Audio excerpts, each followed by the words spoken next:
Scooby-Doo. Esos entrañables adolescentes con su perro inteligente que resolvían misterios en armonía.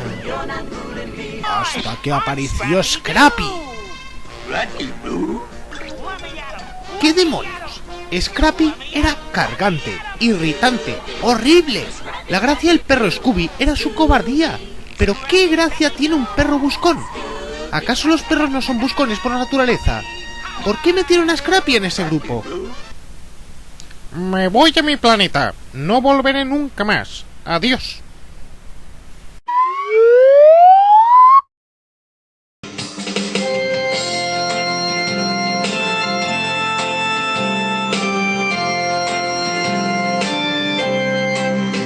Muchos fans le señalan como el responsable de la decadencia de la serie, el Jar Jar Binks del mundo de la animación.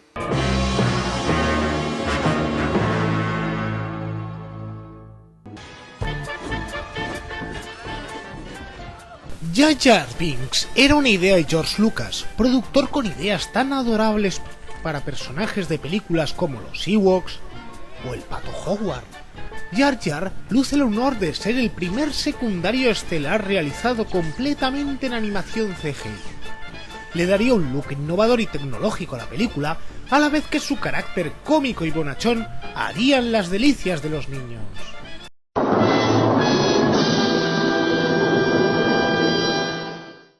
La segunda trilogía de Star Wars no funcionó tan bien como se esperaba, y hay gente que le echa culpa a Jar Jar Binks. Incluso los fans radicales, que la consideran tan magistral como la trilogía original, reconocen que Jar Jar sobra. No es solo por su carácter absurdo, su mal diseño y su poca gracia. Resulta que todos los conflictos de la saga son el resultado de una metida de pata suya. Incluso el Imperio Galáctico apareció gracias a que Jar Jar Binks lo propuso en el Senado. ¿A quién demonios se le ocurriría darle un cargo político a alguien tan estúpido?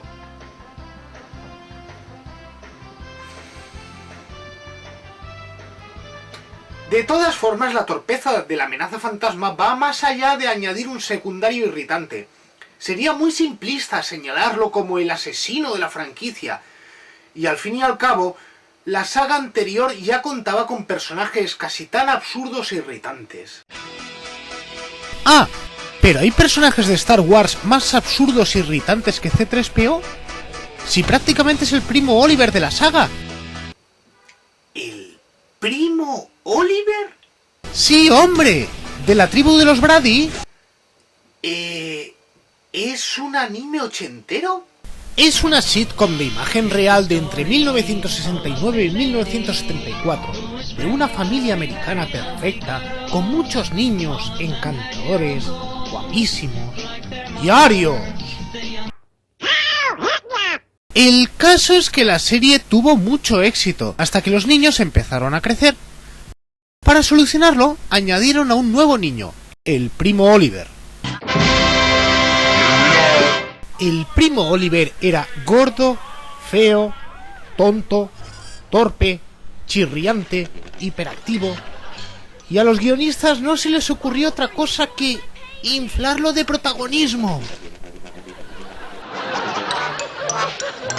Yeah. 6 episodios después, cancelaron la serie. A partir de entonces, cuando una serie degenera por añadir un personaje antipopular, se dice que sufre el síndrome del primo Oliver. ¿Entonces Scrappy-Doo supuso el síndrome del primo Oliver para Scooby-Doo?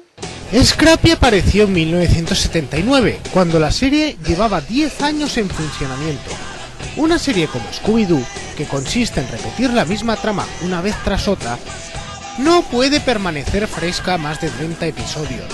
Fueron a Scrappy porque tras haber saturado las parrillas con secuelas, crossovers, spin-offs, exploitation, versiones y series All Stars de Scooby-Doo, ya solo les quedaba una cosa por probar, un par de versiones Tiny.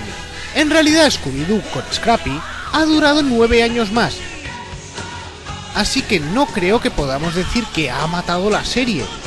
Simplemente se fue degradando por su propio peso, y cuando apareció Scrappy, ya era un muerto viviente. Pero sí, se suele decir que es la versión animada del síndrome del primo Oliver. Robbie Rist el actor que hacía de Primo Oliver, también se encarga de doblar al personaje más cargante de las Tortugas Ninja, Michelangelo. Aunque Michelangelo es cargante, pero guay.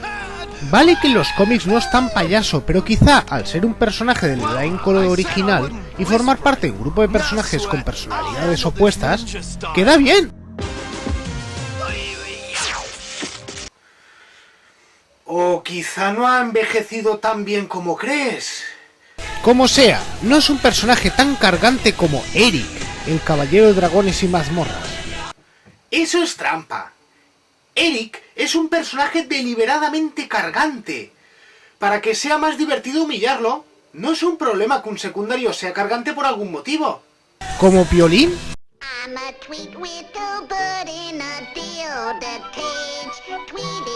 Exacto. Piolín como personaje cargante tiene sentido, sacar de quicio al gato silvestre.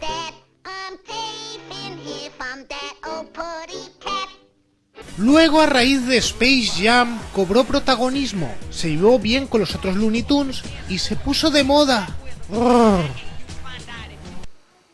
Dentro de las historias de héroes contra villanos, también nos encontramos primos Olivers como Júbilo de la Patrulla X. Aunque aquí quizá estemos hablando de otra clase de personaje, la damisela en apuros.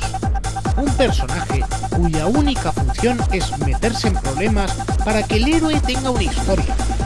Sería el caso de Scooby-Doo, Jar Jar Binks, April O'Neil de las Tortugas Ninja o Eric de Dragones y Mazmorras.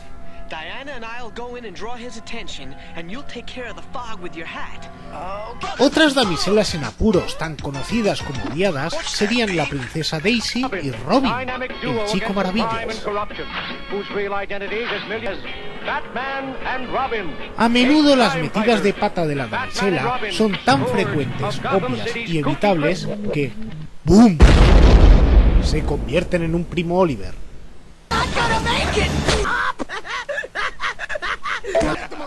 Volviendo a Robbie Rest, ha doblado a otros personajes irritantes como el perro Star de Alto o Choji Akimichi de Naruto. Pero el anime es diferente. Los personajes funcionan de otra manera. Los shonens no suelen ser historias corales, suelen tratar de un héroe estereotípico al que los demás personajes siguen con entusiasmo. Por lo que es difícil que un secundario cargante alcance tanto protagonismo como para hacer temblar la serie. Un ejemplo que se me ocurre sería Obokoman, del Dr. Slump. En anime también puede ocurrir que el Primo Oliver sea el protagonista, como en Ranma 1-2. Pero lo curioso de este caso es que eso favoreció que en esta serie se luciera mejor su punto fuerte, los secundarios. Y una serie que me parece legendaria por su cantidad de personajes cargantes es Doraemon. No es que el gato cósmico me caiga mal, es que salvo él, todos los personajes son primos Oliver. Un abusón narcisista, un pijo gilipollas, una niñata repelente y un friki llorica. ¿Por qué la serie gusta tanto entonces? Porque te hacen sentir igual que Nobita, deprimiéndote ante el panorama y esperando como loco a ver qué invento saca Doraemon del bolsillo para arreglar la historia. Da igual, sácame de aquí inmediatamente. Pues es que es imposible. Y es que analizando un poco toda esta variedad de personajes cargantes, podemos ver que ser cargante es todo un arte. No solo por la posibilidad de darle la vuelta a la tortilla y convertirlo en un atractivo. Cualquiera no podría crear un Primo Oliver con potencia como para destruir a la productora más prestigiosa del mundo.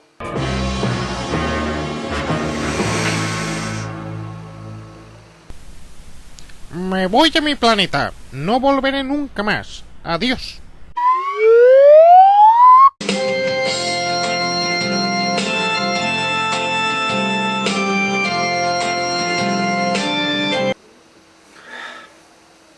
¿Qué carajo?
ser que quieres decir algo. Te escucho.